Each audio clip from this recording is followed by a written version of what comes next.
Hello students, मैं रजन वर्मा कृता coaching institute में आपका स्वागत है। स्टूडेंट्स, हमने कल भारतीय इतिहास का जो प्राचीन भाग का इतिहास था उसका पहला पार्ट यानी पाषाण काल हमने समाप्त कर दिया था। ये आज है दूसरा पार्ट, सैंधव सभ्यता एवं संस्कृति।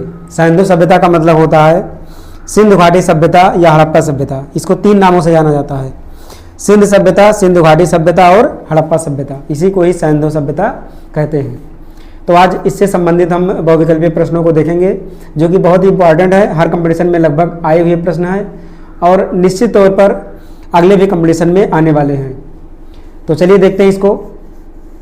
ये पहला प्रश्न है, मानव समाज विलक्षण है क्योंकि वह मुख्यतः आश्रित होता है। मानव समाज विलक्षण है क्योंकि वह मुख्यतः आश्रित होता है। किस पर आश्रित होता है? संस्कृति पर, अर्थव्यवस्था पर, धर्म पर, विज्ञान पर। तो चलिए देखते हैं विकल्प को कि कौन सा ये सही होगा। तो ये सही है बी नंबर, यानी अर्थव्यवस्था पर। मानव समाज इसीलिए विलक्षण है क्योंकि वो किस पर आधारित है, किस पर आश्रित है? अर्थव्यवस्था पर आधारित है। तो इसका डिटेल भी दिया हुआ है। अर्थव्यवस्था पर आश्रित होता है क्योंकि अर्थव्यवस्था में जैसे जैसे परिवर्तन होता जाता है वैसे वैसे समाज परिवर्तित होता जाता है, जैसे खाद्य संग्राहक, कृषि उत्पादन, उद्योग आदि। तो पहले क्वेश्चन का जो विकल्प सही हो जाएगा वो बी नंबर हो जाएगा, अर्थव्यवस्था पर। अब देखेंगे इसके बाद वाले क्वेश्चन को। ये दूसरा क्वेश्चन है, हड़प्पा निम्नलिखित में से किस सभ्यता से संबद्ध है? हड़प्पा किस सभ्यता से संबद्ध है? सुमेरियन सभ्यता या सिंधु घाटी सभ्यता या वैदिक सभ्यता या मेसोपोटामिया की सभ्यता? तो इसका सही विकल्प हो जाएगा ये बी नंबर सही हो जाएगा। इसका सही विकल्प बी है, सिंधु घाटी सभ्यता। हड़प्पा सभ्यता सिंधु घाटी सभ्यता से संबद्ध है। तो इसका डिटेल भी है, हड़प्पा नामक पुरास्थल सिंधु घाटी सभ्यता से संबंधित है। इस सभ्यता का प्रथम पुरातात्विक प्रमाण हड़प्पा से प्राप्त होने के कारण सैंधव सभ्यता को हड़प्पा सभ्यता के नाम से भी जाना जाता है। तो इसका राइट आंसर हो जाएगा बी नंबर, यानी सिंधु घाटी सभ्यता। अब इसके बाद वाले क्वेश्चन को देखेंगे। ये तीसरा क्वेश्चन है, सिंधु सभ्यता संबंधित है। लगभग उसी तरह का क्वेश्चन है, सिंधु सभ्यता संबंधित है। किससे संबंधित है? प्रागैतिहासिक युग से या आद्य ऐतिहासिक युग से या ऐतिहासिक युग से या उत्तर ऐतिहासिक युग से? तो इसका राइट आंसर बी हो जाएगा, आद्य ऐतिहासिक, क्योंकि सिंधु सभ्यता का जो शिलालेख था, जो लिपि था, उसको अभी तक पढ़ा नहीं जा सका है, इसलिए इसको आद्य ऐतिहासिक युग से संबंधित कहा जाता है। इसके बाद वाले क्वेश्चन को देखेंगे। ये चौथा क्वेश्चन है, सिंधु घाटी की सभ्यता गैर आर्य थी क्योंकि? सिंधु घाटी की सभ्यता गैर आर्य थी, वो क्यों थी? ऐसा क्यों था? क्योंकि वह नगरीय सभ्यता थी, उसकी अपनी लिपि थी, उसकी खेतिहर अर्थव्यवस्था थी, उसका विस्तार नर्मदा घाटी तक था। तो इसका राइट आंसर क्या हो जाएगा? इसका राइट आंसर होगा ये नंबर, क्योंकि वो नगरीय व्यवस्था थी, यानी नगरीय सभ्यता थी, इसलिए वो गैर आर्य थी। डिटेल है, सिंधु घाटी सभ्यता गैर आर्य मुख्य रूप से इसलिए थी क्योंकि वह नगरीय सभ्यता थी, जबकि आर्य सभ्यता ग्रामीण थी। आर्य सभ्यता ग्रामीण थी परंतु सिंधु घाटी सभ्यता नगरीय सभ्यता थी, इसलिए कहा जाता है कि इसमें आर्य लोग नहीं थे, यानी गैर आर्य थी। अब इसके बाद वाले क्वेश्चन को देखेंगे। सिंधु घाटी सभ्यता को आर्यों से पूर्व की रखे जाने का महत्वपूर्ण कारक है? लिपि या नगर नियोजन या तांबा या मृदभांड? तो इसका राइट आंसर है डी नंबर, यानी मृदभांड। सिंधु घाटी सभ्यता लिपि ज्ञान और नगर नियोजन आदि के संदर्भ में प्रारंभिक आर्यों से अधिक विकसित थी। पुरातात्विक साक्ष्यों में अलग अलग काल में पाए गए मृदभांड ही सिंधु घाटी सभ्यता को आर्यों से पूर्व सिद्ध करते हैं। यानी जो मृदभांड का जो अवशेष मिला है, इससे पता चलता है कि सिंधु घाटी सभ्यता आर्यों से पूर्व थी। ये छठवां क्वेश्चन है, सिंधु घाटी संस्कृति वैदिक सभ्यता से भिन्न थी क्योंकि? सिंधु घाटी संस्कृति वैदिक सभ्यता से क्यों भिन्न थी? क्योंकि इसके बाद विकसित शहरी जीवन सुविधाएं थी। दूसरा है, इसके पास चित्रलेखीय लिपि थी, तीसरा है इसके पास लोहे और रक्षा शस्त्रों के ज्ञान का अभाव था। डी नंबर है उपर्युक्त सभी। तो चलिए इसके देखते हैं विकल्प को कौन सा सही होगा। तो इसका विकल्प हो जाएगा डी यानी कि उपर्युक्त सभी। ये सही हो जाएगा, सब के सब सही हो जाएगा, क्योंकि इनके पास विकसित शहरी जीवन था, क्योंकि नगरीय व्यवस्था थी सिंधु घाटी सभ्यता में। दूसरा नंबर है चित्रलेखीय लिपि थी, ये भी सही है, लिपि था लेकिन उसको पढ़ा नहीं जा सका था। सी है लोहे और रक्षा ज्ञानों का अभाव था, यानी लोहा खोज नहीं हुआ था और रक्षा शास्त्रों का उनके पास ज्ञान का अभाव था, इसलिए सही विकल्प, सभी विकल्प सही हो जाएगा। अगला देखेंगे,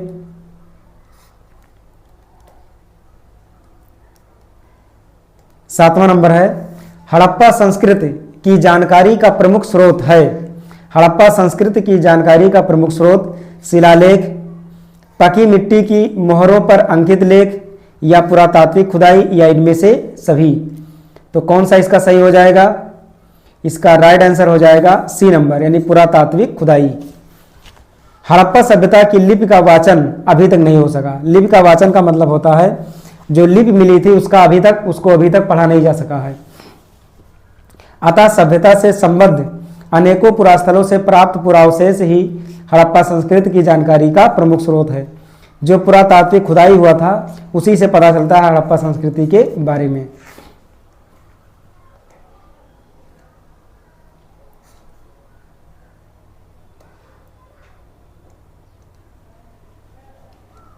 ये आठवां है सिंधु घाटी के निवासियों की सभ्यता को जानने का मूल स्रोत है वहां पाई गई क्या चीज? मोहरे या बर्तन, जेवर, हथियार तथा औजार। सी नंबर है मंदिर और डी नंबर है लिपि। तो सिंधु घाटी सभ्यता को जानने का मूल स्रोत क्या है? चलिए देखते हैं ऑप्शन में क्या सही होता है इसका ऑप्शन। तो ये है ये नंबर मोहरे। वहां पर जो मोहरे प्राप्त हुई उससे पता चलता है सिंधु घाटियों के निवासियों की सभ्यता। सैंधव सभ्यता से संबद्ध विभिन्न पुरास्थलों की खुदाई के फलस्वरूप वहां से प्राप्त 3000 से अधिक मोहरे इस सभ्यता के विषय में जानकारी के सर्वाधिक महत्वपूर्ण साधन हैं।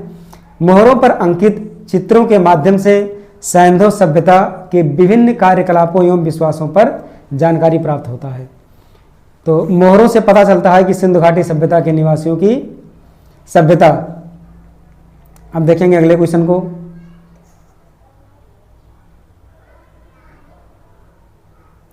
यह है 9वां क्वेश्चन। सूची 1 को सूची 2 से सुमेलित कीजिए और सूचियों के नीचे दिए गए कूट से सही उत्तर चुनिए। तो कौन सा सही होगा इसमें? हड़प्पा के लिए हो जाएगा दयाराम साहनी, इनकी निर्देशन में खुदाई हुआ था हड़प्पा की। और बी नंबर है हस्तिनापुर, तो इसका हो जाएगा बीबी लाल। सी नंबर है तक्षशिला, तक्षशिला के हैं जॉन मार्शल। और कौशाम्बी तो जो बच गया यानी एमजी मजूमदार।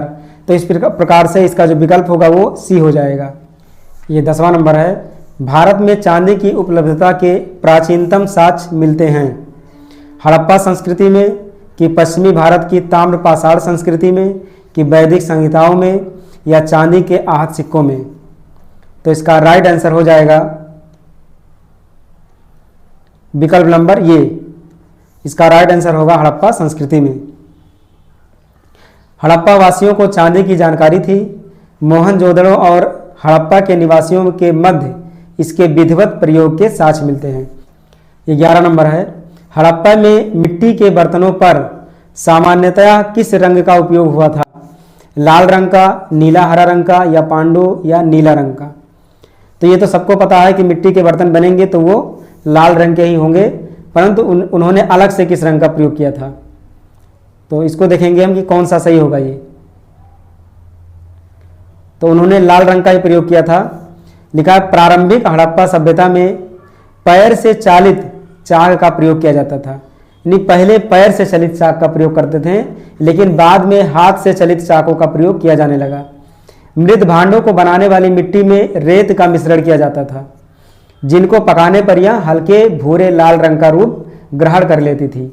इन मृत भांडों के ऊपरी हिस्सों में लाल रंग की पुताई कर दी जाती थी तथा निचले हिस्से में काले रंग से विभिन्न प्रकार की चित्रकारी की जाती थी। तो इस प्रकार इसका जो विकल्प हो जाएगा सही वो ये नंबर लाल सही हो जाएगा। अब देखेंगे इसके बाद वाले क्वेश्चन को। यह 12 नंबर, मूर्ति पूजा का आरंभ कब से माना जाता है? पूर्व आर्य से, उत्तर वैदिक काल से, मौर्य काल से या कुषाण काल से? तो मूर्ति पूजा का आरंभ आर्य काल से माना जाता है। सैंधव सभ्यता में मूर्ति पूजा प्रचलित थी। इसके उदाहरण अनेक सैंधव पुरास्थलों से प्राप्त मातृ देवी की मृण मूर्तियां तथा मोहरों पर प्राप्त चित्र हैं। यानी पूर्व आर्य काल से ही माना जाता है मूर्ति पूजा का आरंभ। अब इसके बाद वाले क्वेश्चन को देखेंगे। निम्नलिखित पशुओं में से किस एक का हड़प्पा संस्कृति में पाई मोहरों और टेराकोटा कलाकृतियों में निरूपण नहीं हुआ था? गाय का या हाथी का या गैंडा का या बाघ का? जिसकी हड़प्पा संस्कृति में पाई गई मोहरों और टेराकोटा कलाकृतियों में निरूपण नहीं हुआ था, तो ये गाय है। इसमें गाय का चित्रण नहीं मिलता है, जबकि हाथी, गैंडा, बाघ, हिरण, भेड़ा आदि का अंकन मिलता है। गाय को महत्व वैदिक काल में प्राप्त हुआ, ये वैदिक काल में गाय को महत्व प्राप्त हुआ था। अब 13 के बाद में अगला क्वेश्चन 14 नंबर।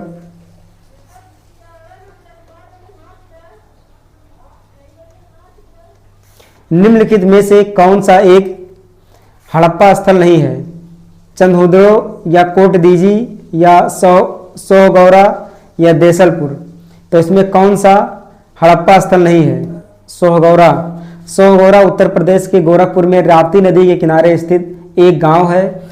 यहाँ से मौर्यकालीन ताम्रपत्र अभिलेख मिला है, जिसमें यहाँ अन्नागार होने का विवरण मिलता है। चंदहुदड़ो, कोटदीजी और देसलपुर तीनों हड़प्पा सभ्यता से जुड़े नगर थे। चंदहुदड़ो और कोटदीजी वर्तमान पाकिस्तान के सिंध प्रांत में तथा देसलपुर गुजरात राज्य के कच्छ में स्थित हैं।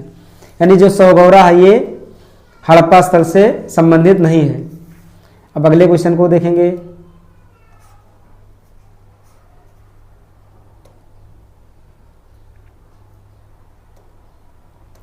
पंद्रह नंबर है, एक जुते हुए खेत की खोज की गई थी मोहनजोदड़ो में, कालीबंगा में या हड़प्पा में या लोथल में? तो जुते हुए खेत की खोज कहाँ की गई थी?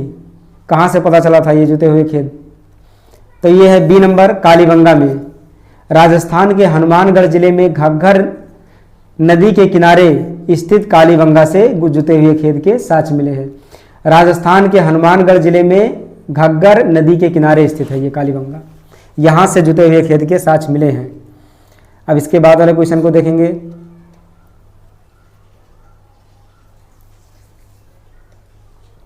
ये 16 नंबर है, सूची 1 को सूची 2 से सुमेलित कीजिए और सूचियों के नीचे दिए गए कूट से सही उत्तर चुनिए।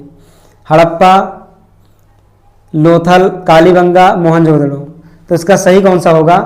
तो हड़प्पा ये समाधान से प्रचलित है R37, और लोथल जो कि बी नंबर है ये गोदी से है, और सी नंबर जो कालीबंगा है वहाँ से अभी पढ़ें इसके पहले जुते हुए खेत के प्रमाण मिले हैं, और डी नंबर मोहनजोदड़ो से नर्तकी की मूर्ति के साक्ष्य मिले हैं। तो इसलिए इसका जो विकल्प सही हो जाएगा वो डी नंबर सही हो जाएगा। अब एग्जाम में ये विकल्प क्लियर नहीं हो रहा है कि कौन सा सही है, तो इसमें 1-2 किसी को पकड़ेंगे, उससे पता चल जाएगा कौन सा सही हो सकता है। अब देखेंगे अगले क्वेश्चन को।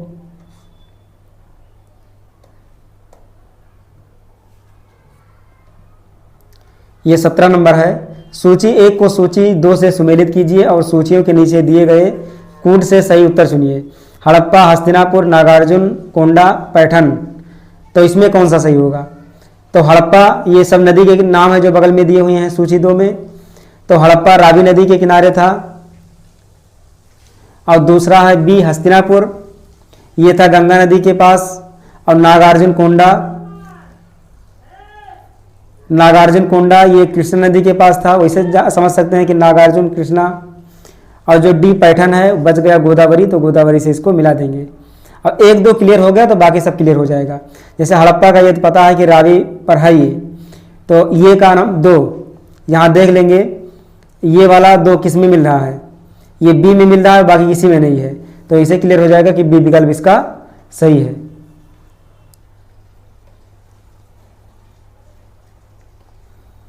ये 18 नंबर है, सैंधव सभ्यता का महान स्नानागार कहाँ से प्राप्त हुआ है?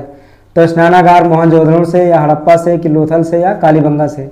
तो ये पता है कि स्नानागार जो प्राप्त हुआ है वो मोहनजोदड़ो से प्राप्त हुआ है।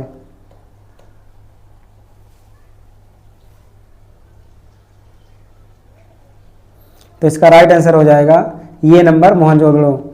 सैंधव सभ्यता के महान स्नानागार के साक्ष्य मोहनजोदड़ो से प्राप्त हुए हैं। इसकी लंबाई, उत्तर से दक्षिण की जो लंबाई है वो 55 मीटर है और चौड़ाई पूर्व से पश्चिम की दिशा की ओर यह है 33 मीटर। ये इसका आकार दिया हुआ है मोहनजोदड़ो की। ये 19 नंबर है, सिंधु सभ्यता के बारे में निम्न में से कौन सा कथन असत्य है, यानी गलत कथन कौन सा है? नगरों में नालियों की शुद्ध व्यवस्था थी, व्यापार और वाणिज्य उन्नत दशा में था, मातृ देवी की उपासना की जाती थी, लोग लोहे से परिचित थे। तो इसमें डी नंबर गलत बताया जा रहा है कि सैंधव सभ्यता कांस्य युगीन सभ्यता थी तथा यहाँ के लोग लोहे से परिचित नहीं थे। लोहे का खोज बाद में हुआ था, इसलिए इसमें लोग लोहे से परिचित नहीं थे और विकल्प जो गलत हो जाएगा वो डी नंबर। बाकी नालियों की शुद्ध व्यवस्था भी थी, व्यापार और वाणिज्य में उन्नत दशा में था, माता देवी की उपासना भी होती थी, लेकिन लोहे की खोज से वो परिचित नहीं थे, यानी लोहे से परिचित नहीं थे।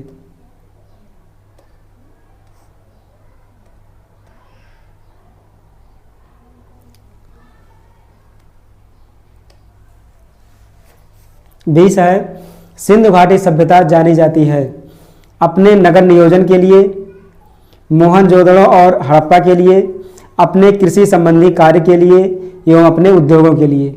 तो इसमें देखा जाए तो सिंधु घाटी सभ्यता नगर नियोजन के लिए भी प्रसिद्ध है, मोहनजोदड़ो और हड़प्पा के लिए भी है, कृषि संबंधी कार्य के लिए भी जाना जाता है, अपने उद्योगों के लिए भी जाना जाता है, यानी कि इसका जो डी विकल्प होगा वो सही हो जाएगा, उपर्युक्त सभी।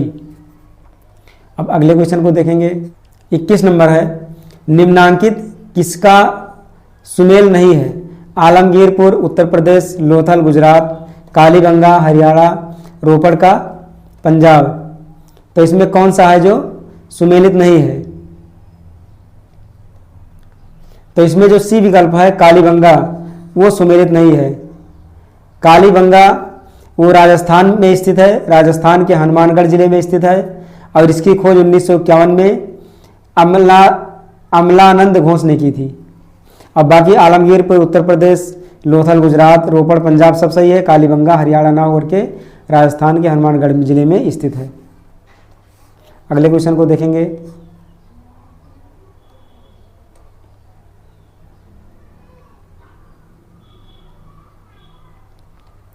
ये 22 नंबर है, निम्न में से सिंधु सभ्यता में से संबंधित कौन से केंद्र उत्तर प्रदेश में स्थित हैं? कालीबंगा, लोथल, आलमगीरपुर, हुलास। तो इसमें जो कौन सा ऐसा केंद्र है जो कि उत्तर प्रदेश में स्थित है? तो देखेंगे इसके विकल्प को।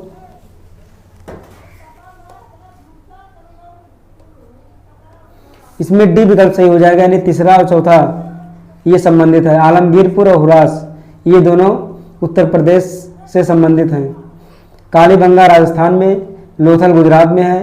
कालीबंगा ये है राजस्थान में और ये है लोथल गुजरात में, लेकिन आलमगीरपुर और हुलास ये दो के दोनों कहाँ हैं? सहारनपुर जिले में उत्तर प्रदेश में हैं ये। तो अगले क्वेश्चन को देखेंगे। ये 23 नंबर है, हड़प्पा संस्कृति के स्थल एवं उसकी स्थिति संबंधी निम्नलिखित युग्मों में से कौन एक युग्म सुमेलित नहीं है? तो इसमें डी नंबर सही हो जाएगा, राखीगढ़ी राजस्थान ये सुमेलित नहीं है, क्योंकि राखीगढ़ी राजस्थान के हिसार जिले में घग्गर नदी तट पर स्थित है। ये राखीगढ़ी हरियाणा के निसार जिले में घग्गर नदी तट पर स्थित है। इस स्थल की खोज वर्ष 1969 में सूरजभान ने की थी। अब बाकी जो है वो सही है, आलमगीरपुर उत्तर प्रदेश, बनावली हरियाणा, दैमाबाद महाराष्ट्र। अब अगले क्वेश्चन को देखेंगे। ये 24 नंबर है, हड़प्पा संस्कृति के निम्नलिखित स्थलों में कौन सिंध में अवस्थित है? कौन सिंध में अवस्थित है? तो पहला नंबर चंद्रदुर्ग, सुरकोटका, हड़प्पा और मोहनजोदड़ो। विकल्प हो जाएगा बी सही, यानी 2 और 3।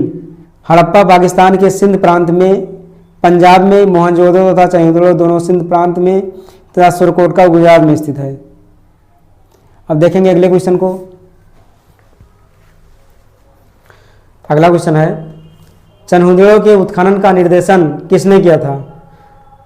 J.H. मैके ने, कि सर जॉन मार्शल ने, कि I.E.M. व्हीलर ने, कि सर R.L. स्टील ने? 25 नंबर का ये नंबर।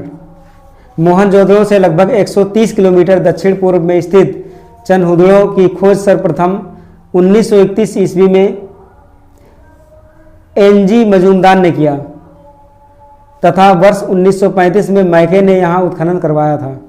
मैके ने इसका उत्खनन करवाया और खोजा किसने? N.G. मजूमदार ने। अब अगले क्वेश्चन को देखेंगे। अगला क्वेश्चन है ये, सिंधु घाटी सभ्यता का कौन सा स्थान अब पाकिस्तान में है? तो सिंधु घाटी सभ्यता का कौन सा स्थान पाकिस्तान में है? कालीबंगा या हड़प्पा या लोथल या आलमगीरपुर? तो इसमें कौन सा स्थान है जो पाकिस्तान में है? तो बी नंबर है ये हड़प्पा। हड़प्पा के अवशेष आधुनिक पाकिस्तान के मांटगोमरी वर्तमान साहिवाल जिले में स्थित है। यहाँ स्थल रावी नदी के तट पर स्थित था, जबकि कालीबंगा राजस्थान के हनुमानगढ़ जिले में, लोथल गुजरात प्रांत में, यह आलमगीरपुर उत्तर प्रदेश में स्थित है। रंगपुर जहाँ हड़प्पा की समकालीन सभ्यता थी वो अब है पंजाब में या पूर्वी उत्तर प्रदेश में या सौराष्ट्र में या राजस्थान में। तो ये कहाँ पर है अब? तो ये सही हो जाएगा सी नंबर विकल्प, यानी सौराष्ट्र में है ये।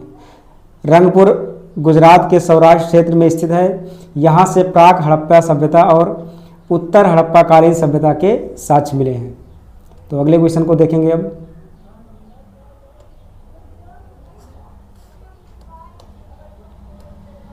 अट्ठाईस नंबर है, दघेरी एक परवर्ती हड़प्पीय पुरास्थल है। जम्मू का या पंजाब का या हरियाणा का या उत्तर प्रदेश का? तो कहाँ का ये परिवर्ती हड़प्पीय पुरास्थल है? तो देखेंगे इसके विकल्प को कौन सा सही होगा। तो ये है बी नंबर, दघेरी एक परिवर्ती पुरास्थल है। कहाँ का? पंजाब का। ये पंजाब प्रांत के लुधियाना जिले में गोविंदगढ़ के पास स्थित है। अब अगले क्वेश्चन को देखेंगे।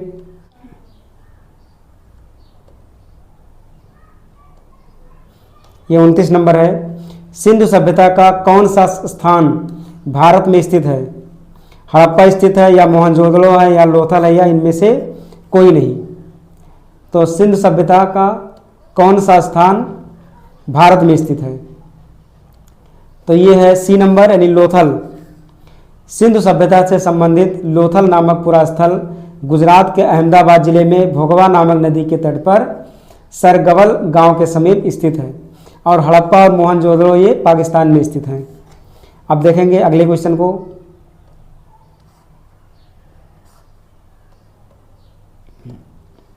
ये 30 नंबर है, वह हड़प्पीय नगर जिसका प्रतिनिधित्व लोथल का पुरातत्व स्थल करता है किस नदी पर स्थित था? नर्मदा पर या माही पर या भोगवा पर या भीमा पर? तो इसका जो राइट आंसर होगा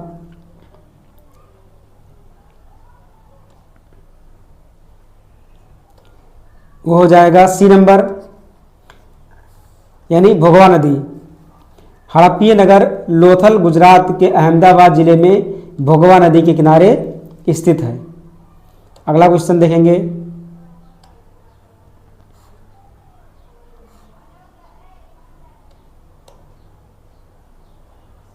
ये 31 नंबर है, सिंधु घाटी सभ्यता का पत्तन नगर था हड़प्पा, कालीबंगा, लोथल या मोहनजोदड़ो? तो इसका राइट आंसर होगा विकल्प नंबर सी, यानी लोथल। सिंधु घाटी सभ्यता का पत्तन नगर लोथल था। अब अगला क्वेश्चन देखेंगे 31 नंबर, यानी 32 नंबर। यह है 32 नंबर।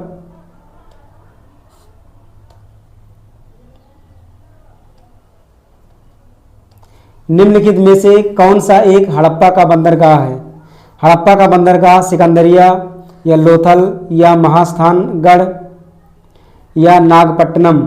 तो इसमें जो राइट आंसर होगा वो बी हो जाएगा, लोथल। ये हड़प्पा का बंदरगाह था, लोथल। अब इसके बाद में अगले क्वेश्चन को, ये 33 नंबर है, निम्न में से किस हड़प्पा कालीन स्थल से हल का टेराकोटा प्राप्त हुआ है? धौलावीरा से या बनावली से या कालीबंगा से या लोथल से? तो इसमें कहाँ से हल का टेराकोटा प्राप्त हुआ है?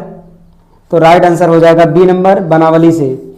हरियाणा के फतेहाबाद जिले में स्थित बनावली से हल का टेराकोटा प्राप्त हुआ है। अब देखेंगे 34 नंबर क्वेश्चन को। ये 34 नंबर है, भारत में हड़प्पा का बृहद स्थल है राखीगढ़ी, धौलावीरा, कालीबंगन या लोथल? तो हड़प्पा का जो बृहद स्थल है भारत में वो है राखीगढ़ी में।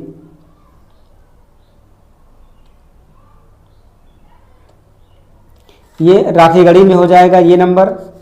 हरियाणा के हिसार जिले में अवस्थित राखीगढ़ी हड़प्पा सभ्यता का सबसे बड़ा स्थल है। मोहनजोदड़ो, हड़प्पा और गनवेरीवाला यानी पाकिस्तान तथा राखीगढ़ी एवं धौलावीरा भारत हड़प्पा सभ्यता के 5 बृहद स्थलों की श्रेणी में आते हैं। यानी मोहनजोदड़ो, हड़प्पा, गनवेरीवाला ये पाकिस्तान में स्थित हैं और राखीगढ़ी, धौलावीरा ये भारत में स्थित हैं और ये बृहद स्थल हैं। स्थापित सिंधु घाटी सभ्यता जिन नदियों के तट पर बसी थी वह थी सिंधु, चेनाब, झेलम या गंगा? तो इसका राइट आंसर हो जाएगा सिंधु, चेनाब और झेलम, यानी बी विकल्प इसका सही हो जाएगा। ये सिंधु घाटी सभ्यता वो सिंधु, चेनाब और झेलम नदी पर बसी हुई थी। अगला क्वेश्चन,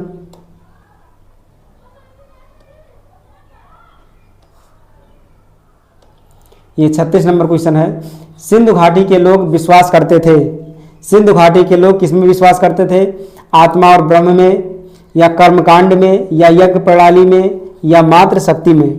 तो ये अभी तक निर्धारित नहीं हो पाया है, क्योंकि उत्खनन में जो प्राप्त स्त्री मूर्ति है उससे ये पता चलता है कि मात्र शक्ति की उपासना होती थी।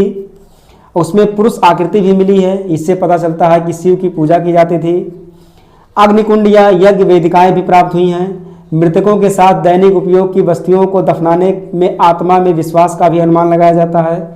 फिर भी कई विद्वान इन्हें मुख्यतः मात्र शक्ति का उपासक मानते हैं। यानी कुछ लोग मानते हैं कि ये मात्र शक्ति में विश्वास करते थे, लेकिन निश्चित तौर पर इस प्रश्न का उत्तर नहीं दिया जा सकता है। पर यह कुछ विद्वानों का कहना है कि मात्र शक्ति में इनका विश्वास था। अगले क्वेश्चन को देखेंगे 37 को। 37 है, सिंधु घाटी के लोग पूजा करते थे पशुपति की, इंद्र और वरुण की, ब्रह्मा की या विष्णु की? तो सिंधु घाटी के लोग पशुपति शिव की पूजा भी करते थे। इसका प्रमाण मोहनजोदड़ो से प्राप्त एक मोहर है जिस पर योगी की आकृति बनी हुई है। तो ये लोग पूजा करते थे पशुपति शिव की। अगले क्वेश्चन को देखेंगे, ये 38 नंबर है, मोहनजोदड़ो एवं हड़प्पा की पुरातात्विक खुदाई के प्रभारी थे Lord Macaulay, sir John Marshall, Clive या कर्नल टॉड? तो राइट आंसर हो जाएगा इसका राइट आंसर होगा बी नंबर, यानी सर जॉन मार्शल। भारतीय पुरातत्व सर्वेक्षण विभाग के महानिदेशक सर जॉन मार्शल के निर्देश पर वर्ष 1921 में दयाराम साहनी ने हड़प्पा तथा वर्ष 1922 में राखलदास बनर्जी ने मोहनजोदड़ो के टीलों का पता लगाया। यानी जो इसके प्रभारी थे वो सर जॉन मार्शल थे। इनके निर्देशन में 1921 में दयाराम साहनी द्वारा हड़प्पा की खुदाई और 1922 में राखलदास बनर्जी द्वारा मोहनजोदड़ो के टीलों का पता लगाया गया, यानी खुदाई की गई। अब अगला क्वेश्चन देखेंगे,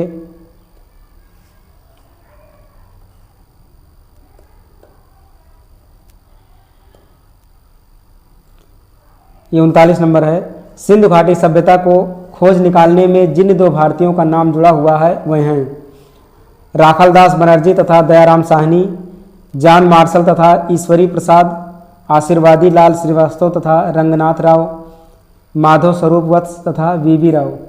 तो इसमें पता है कि राखलदास बनर्जी और दयाराम साहनी ने सिंधु घाटी सभ्यता की खोज की थी। अगला क्वेश्चन देखेंगे, 40 नंबर क्वेश्चन, निम्नलिखित में से कौन सुमेलित नहीं है? हड़प्पा का दयाराम साहनी, लोथल का एस.आर. राव, सुरकोटडा का जे.पी. जोशी और धौलावीरा का वी.के. थापड़? तो हड़प्पा का दयाराम साहनी जो खोजकर्ता थे वो सही है। लोथल का SR राव ये भी सही हैं। और C सुरकोटदा JP जोशी ये भी सही थे। और जो D नंबर है धौलावीरा, इसका उत्खनन VK थापड़ ने नहीं बल्कि RS बिष्ट ने कराया था। इसके जो उत्खनन थे वो कराए थे RS बिष्ट ने। तो 40 का D सही हो जाएगा। 41 नंबर क्वेश्चन है, हड़प्पा का उत्खनन करने वाला प्रथम पुरातत्वविद जो इसके महत्व को नहीं समझ पाया था वह कौन है? ये कनिंघम या सर जॉन मार्शल या मार्टिमर व्हीलर या जॉर्ज F डेल्स? तो इसमें से कौन है जो पुरातत्वविद के महत्व को नहीं समझ पाए थे? तो जो राइट आंसर हो जाएगा इसका वो है ये नंबर, ये कनिंघम। ये कनिंघम महोदय ने भारतीय उपमहाद्वीप के ऐतिहासिक महत्व के टीलों की खोज की थी, किंतु वह हड़प्पा के टीलों के महत्व को नहीं समझ सके थे। अगला क्वेश्चन है, सिंधु सभ्यता की विकसित अवस्था में निम्नलिखित में से किस स्थल से घरों में कुओं के अवशेष मिले हैं? हड़प्पा या कालीबंगा या मोहनजोदड़ो या लोथल? इसमें भी मतभेद है, क्योंकि जयनारायण पुस्तक पुरातत्व विमर्श के अनुसार सिंधु सभ्यता के अधिकांश नगरों में लगभग प्रत्येक घर में निजी कुएं एवं स्नानागार होते थे और पानी के निकास के लिए नालियों की व्यवस्था थी। किसके अनुसार? जयनारायण पुस्तक पुरातत्व विमर्श के अनुसार। फिर रामशरण शर्मा की पुस्तक प्राचीन भारत का इतिहास के अनुसार कालीबंगा के प्राय सभी घरों में कुएं थे। यानी एक के अनुसार केवल कालीबंगा में थे और दूसरे के अनुसार सभी के घरों में लगभग पानी के निकास और कुएं स्नानागार की व्यवस्था थी। तो इसमें वैसे तो कालीबंगा सही है, पर इसमें भी मतभेद है कि कालीबंगा ही होगा या सभी में होगा। भारत में निम्नलिखित के आने का सही कालानुक्रम क्या है? सोने के सिक्के, आहत मुद्रा, चांदी के सिक्के, लोहे का हल, नगर संस्कृति। तो इसमें कौन पहले आया कौन बाद में आया, इसका कालानुक्रम क्या है, यानी इसकी सीरियल क्रम क्या है? तो इसका सीरियल क्रम हो जाएगा विकल्प नंबर D, यानी 4 3 2 1। पहले नगर संस्कृति आया, उसके बाद लोहे का हल आया, फिर आहत मुद्रा, चांदी के सिक्के, उसके बाद फिर सोने के सिक्के। और लोहे से पहले कांसा का प्रयोग हुआ है, कांसा आया था। ये इसमें है नगर योजना, कांस्य कालीन आया था, उसके बाद लोहे का ज्ञान हुआ था। फिर आया था आहत मुद्रा चांदी, उसके बाद सोने के सिक्के आए थे। 44 नंबर, सर्वप्रथम मानव ने निम्न धातु का उपयोग किया, सोना, चांदी, तांबा, लोहा। कौन सा सबसे पहले प्रयोग किया? तो कांस्य युगीन था तांबा, यानी तांबा का प्रयोग सबसे पहले मानव ने किया था। अगला क्वेश्चन 45 नंबर है, हाथी दांत का पैमाना हड़प्पीय संदर्भ में मिला है, कालीबंगा में या लोथल में या धौलावीरा में या वाड़ावली में? तो इसका राइट आंसर हो जाएगा लोथल। लोथल में हाथी दांत का पैमाना हड़प्पीय संदर्भ में मिला हुआ है। अगले क्वेश्चन को देखेंगे,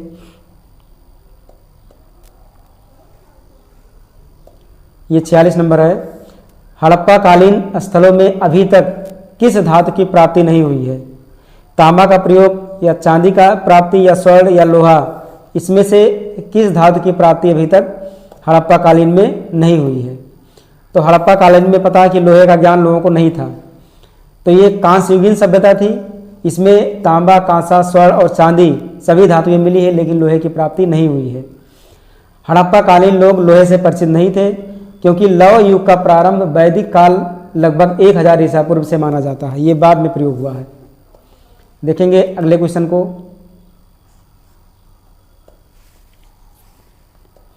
47 नंबर क्वेश्चन है, निम्न में से कौन सा स्थल घग्गर और उसकी सहायक नदियों की घाटी में स्थित है? आलमगीरपुर, लोथल, मोहनजोदड़ो, बनावली? तो इसमें राइट आंसर हो जाएगा, इसका राइट आंसर है D, यानी बनावली।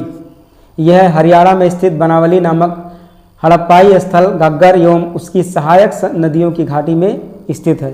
ये स्थित है कहाँ पर? बनावली घाटी में। अगला क्वेश्चन देखेंगे, ये 48 नंबर है, निम्नलिखित कथनों पर विचार कीजिए एवं नीचे दिए गए कूट से सही उत्तर चुनिए। पहला नंबर है, मोहनजोदड़ो, हड़प्पा, रोपड़ एवं कालीबंगा सिंधु घाटी सभ्यता के प्रमुख स्थल हैं। दूसरा है, हड़प्पा के लोगों ने सड़कों तथा नालियों के जाल के साथ नियोजित शहरों का विकास किया। तीसरा है हड़प्पा के लोगों को धातुओं के उपयोग का पता नहीं था। तो धातुओं के उपयोग का पता था, ये गलत हो जाएगा पहले ही, क्योंकि कांस्य युगीन था तो कांस्य युगीन में कांसा, तांबा, सोना ये सब प्रयोग करना जानते थे, तो ये तो गलत हो जाएगा। मोहनजोदड़ो, हड़प्पा, रोपड़ एवं कालीबंगा सिंधु घाटी सभ्यता के प्रमुख स्थल हैं, बिल्कुल सही। हड़प्पा के लोगों ने सड़कों, नालियों ये सब जो नियोजित शहर था ये भी है, यानी विकल्प हो जाएगा पहला सही, 1 और 2 सही। अगला क्वेश्चन देखेंगे 49 नंबर, हड़प्पन संस्कृति के संदर्भ में शैलकृत स्थापत्य के प्रमाण कहाँ से मिले हैं? कालीबंगा, धौलावीरा, कोटदीजी या अमरी से? इसका राइट आंसर है बी विकल्प यानी धौलावीरा। धौलावीरा हड़प्पा सभ्यता की भारत में स्थित दूसरी सबसे बड़ी बस्ती है। यह गुजरात के कच्छ के रण में अवस्थित है। यहाँ से उत्खनन के परिणाम स्वरूप हड़प्पा सभ्यता की अनेक महत्वपूर्ण जानकारियाँ प्राप्त हुई हैं। तो ये धौलावीरा सही हो जाएगा। अगला देखेंगे 50 नंबर,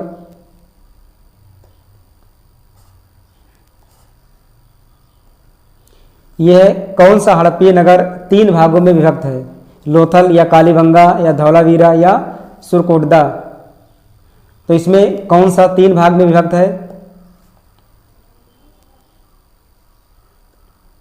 तो इसमें 3 भाग में विभक्त होने वाला है धौलावीरा। धौलावीरा नगर आयताकार बना हुआ था। इस नगर को 3 भागों, किला, मध्य एवं निचला नगर, 3 भागों में इसको बांटे हुए थे, किला, मध्य नगर एवं निचला नगर। ये धौलावीरा सही हो जाएगा। अगला क्वेश्चन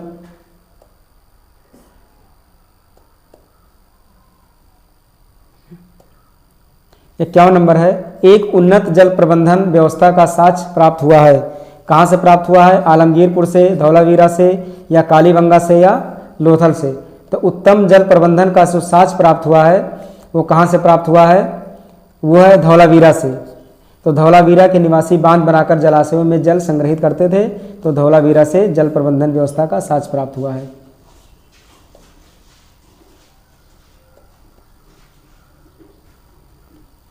बावन नंबर है, हड़प्पन स्थल सनौली ये अभी हाल में उत्खननों से प्राप्त हुए हैं।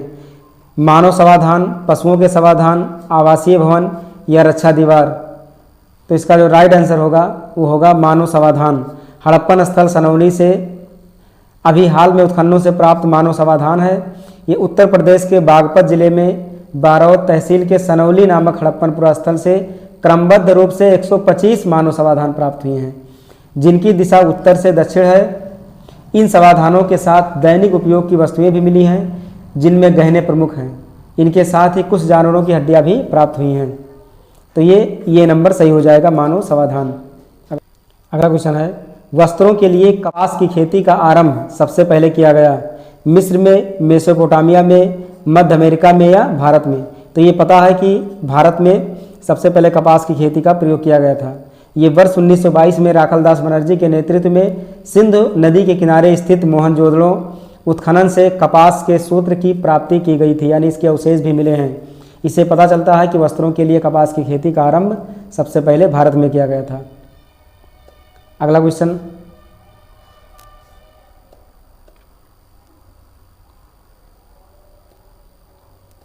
चौवन नंबर है, मृड पट्टिका पर उत्कीर्ण सींग युक्त देवता की कृति प्राप्त हुई है। बनावली से, कालीबंगा से, लोथल से या सुरकोटदा से? तो कहाँ से प्राप्त हुआ है? मृड पट्टिका पर उत्कीर्ण सींग युक्त देवता की कृति ये प्राप्त हुआ है बी नंबर यानी कालीबंगा से प्राप्त हुआ है। कालीबंगा के मृड पट्टिका पर एक ओर दोहरे सींग वाले देवता का अंकन है। इसके अतिरिक्त मोहनजोदड़ो से भी सींग युक्त देवता का चित्र प्राप्त हुआ है, लेकिन इसका विकल्प सही हो जाएगा कालीबंगा। निम्नलिखित में से कौन सी सभ्यता नील नदी के तट पर पनपी? नील नदी के तट पर कौन सी सभ्यता पनपी? रोमन सभ्यता, सिंधु घाटी सभ्यता, यूनानी सभ्यता या मिस्र की सभ्यता? तो कौन सा सही हो जाएगा इसमें विकल्प? तो इसमें राइट आंसर होगा डी नंबर यानी मिस्र की सभ्यता। नील नदी के तट पर मिस्र की सभ्यता पनपी। मिस्र की सभ्यता का विकास नील नदी के द्रोणी में हुआ। नील नदी विश्व की इस प्राचीन सभ्यता के आधार थी। मिस्र को नील नदी का उपहार कहा जाता है, क्योंकि इस नदी के अभाव में यह भूभाग रेगिस्तान होता। लिखित सभ्यताओं का उत्तर से दक्षिण का सही क्रम कौन सा है? माया, एज़टेक, मुइस्का या इंका। बी नंबर माया, मुइस्का, इंका, एज़टेक। सी नंबर है एज़टेक, मुइस्का, माया, इंका। डी नंबर है एज़टेक, माया, मुइस्का, इंका। तो इसका राइट आंसर हो जाएगा इसका डी नंबर, यानी पहले एज़टेक, फिर माया, फिर मुइस्का, फिर इंका। तो इसका डिटेल देखेंगे। एज़टेक सभ्यता का विस्तार मेसो अमेरिका के उत्तरी भाग पर था। माया सभ्यता का विस्तार मेसो अमेरिका के दक्षिणी भाग, मुइस्का सभ्यता दक्षिणी अमेरिका महाद्वीप के कोलंबिया के पूर्वी भाग में विस्तृत थी और इंका सभ्यता विस्तार दक्षिण अमेरिका के पश्चिमी भाग में था। इसलिए एज़टेक पहले हो जाएगा, माया बाद में, मुइस्का उसके बाद में और इंका सबसे बाद में हो जाएगा। ये इस सेट का सबसे लास्ट क्वेश्चन है, 57 नंबर।